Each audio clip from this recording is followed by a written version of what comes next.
Boa noite, eu sou o residente André da Cruz e juntamente com a outra residente Geislane, nós trabalhamos no segundo ano, junto com a professora Gisele.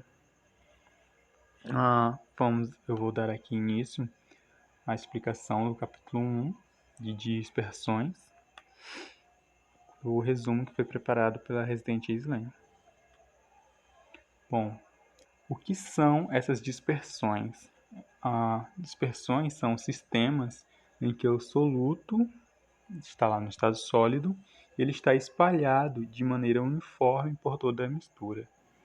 Bom, nesse conceito, nós temos a utilização de alguns termos que precisam ser explicados, que vocês já viram anteriormente, mas é sempre bom dar uma frisada, que é um sistema, que no caso sistemas são porção daquilo que está em estudo. A mistura é a junção de dois componentes ou mais naquele sistema. E aqui ele fala que o sistema é composto por um soluto sólido. O soluto, no caso, é aquilo que é dissolvido pelo solvente.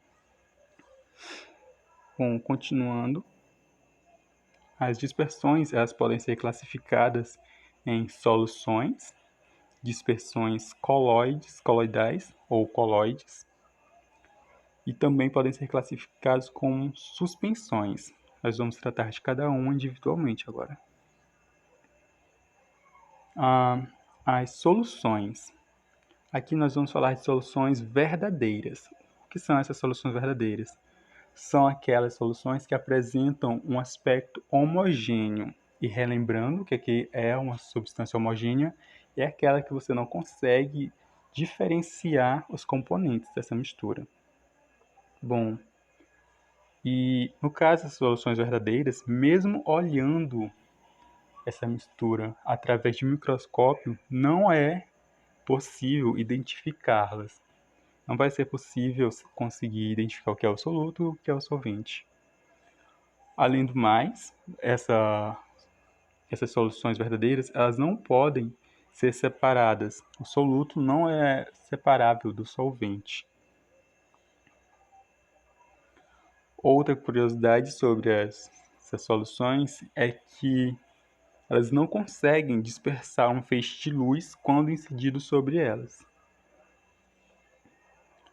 A outra classificação de dispersões são as dispersões coloidais ou coloides. As partículas, essas dispersões coloidais, elas possuem partículas com tamanho que varia entre 1 a 100 nanômetros. A 1000 nanômetros.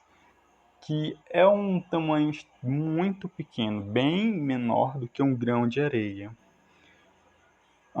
Essas partículas, essas dispersões coloidais, elas não se sedimentam. E o que isso quer dizer? Que eu falei para vocês, não é que são misturas, que são solutos dispersos em uma mistura, não é? Então, esse soluto, ele não vai se sedimentar. O que quer dizer? Ele não vai se depositar no fundo lá do recipiente, quando você for analisar, deixar ele em repouso. Bom, diferente das soluções, os coloides, eles fazem essa dispersão da luz quando incidida sobre eles. Há uma diferença entre os coloides e as soluções. Outro aspecto que diferencia os coloides das soluções é que a olho nu, os coloides eles aparentam ser uma mistura homogênea. No entanto, quando você vai analisar a nível microscópico, você vai poder identificar os componentes que o compõem. Você vai poder separar essas propriedades dele, não é? Que é diferente das soluções, que você não consegue diferenciar. Bem, outro aspecto é que os coloides eles podem ser separados através de centrífugas e por membranas semipermeáveis, que são uma espécie de ultrafiltro bem difícil de separar quando é usado para essas coisas. Que um processo de filtração normal não conseguiria, que é o caso aqui dos colóides. Só pode se separar ou por centrifugação ou através dessas membranas semipermeáveis. Como eu já havia falado, né, esses compostos também podem ser distinguidos a nível microscópico. Os colóides, eles também podem ser classificados, subclassificados, né, na verdade, em aerosol.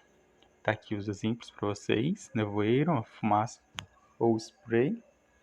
Emulsões, no caso do leite, maionese, queijo e até a manteiga, é um exemplo de colóide, né? A espuma, que é aquela Maria Mole, pedra pómez, que vocês conhecem bem, e o chantilly. Outra classificação é sol, que o exemplo é o plasma sanguíneo, o próprio sangue, não é? Rubis e pérolas, e o gel, que são as gelatinas e a água de sílica. A última classificação quanto às dispersões são as suspensões. Bom, diferente dos colóides, elas apresentam partículas com tamanho superior a 1000 nanômetros e dessa forma elas podem ser vistas a olho nu, o que quer dizer que se você for observar essa solução, se você for observar essa mistura, você vai conseguir identificar o solvente nela, não é? Você vai perceber que se trata de uma mistura heterogênea. E é diferente das outras duas, elas podem ser separadas facilmente por filtração. Muito bem, obrigado. Aqui foi só uma explicação rápida do resumo. Então, aqui está os nossos e-mails para contato e os agradecimentos, créditos, não é? O design do slide.